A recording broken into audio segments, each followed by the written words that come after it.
Hello, അങ്ങനെ സുമതി വളവ് കാണാൻ വന്ന കേട്ടോ. സൗദിയിൽ ഇല്ല ഷോ, അതുകൊണ്ട് ബഹ്റൈനിലോട്ട് വിട്ടു. രണ്ടെണ്ണം അടിക്കുകയും ചെയ്യാം. അങ്ങനെ സുമതി വളവ് കണ്ടിട്ട് ഇപ്പൊ ഇറങ്ങുന്ന വഴിയാണ്.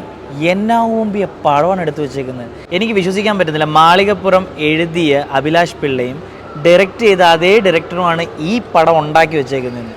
എന്നാ പടമാണ് എടുത്തു വെച്ചേക്കുന്നത്. ഒരു സ്റ്റോറി ഇല്ല, വെറും മൂഞ്ച സ്ക്രിപ്റ്റും വെറും മൂഞ്ച സ്ക്രീൻ പ്ലേയും.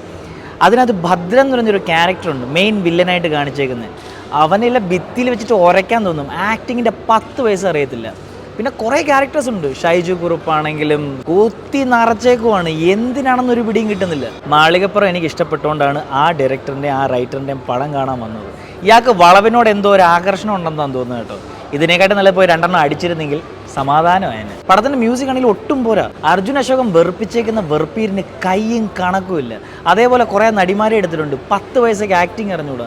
അതേപോലെ തന്നെ എല്ലാ സീനിയർ ആക്ടേഴ്സും. സുരേഷ് ഗോപിയുടെ മോൻ്റെ പെർഫോമൻസ് ഒക്കെ കാണണം. എനിക്ക് സത്യം പറഞ്ഞ ഇൻ്റർവ്യൂ കഴിഞ്ഞ് ഇറങ്ങി പോകാനാണ് തോന്നിയത്. പിന്നെയും കുറച്ച് കണ്ടുകൊണ്ടിരുന്ന എന്തെങ്കിലുമൊക്കെ നല്ലത് കാണുമെന്ന്. ഒരു കോപ്പും ഇല്ല പടത്തിനത്. പിന്നെ ലാസ്റ്റ് ഒരു ക്യാമിയോ ഉണ്ട്. ആ ക്യാമിയോ എന്തായാലും വർഷങ്ങളായി സിനിമയിൽ കണ്ടിട്ട് ഒരു ഗുണമില്ല. എനിക്ക് ഈ പടം ഒരു ഡിസാസ്റ്റർ ആയിട്ടാണ് തോന്നിയത്. ചിലപ്പോൾ നിങ്ങൾക്ക് പടം ഇഷ്ടപ്പെട്ടെന്ന് വരാം. അപ്പോൾ ഈ പടത്തിന് ഞാൻ 5-ൽ 0.5 പോലും കൊടുക്കാൻ ഉദ്ദേശിക്കുന്നില്ല. അപ്പോൾ അടുത്ത പടത്തിൻ്റെ റിവ്യൂ ആയിട്ട് വരുന്ന ടേക്ക് കെയർ, ബൈ.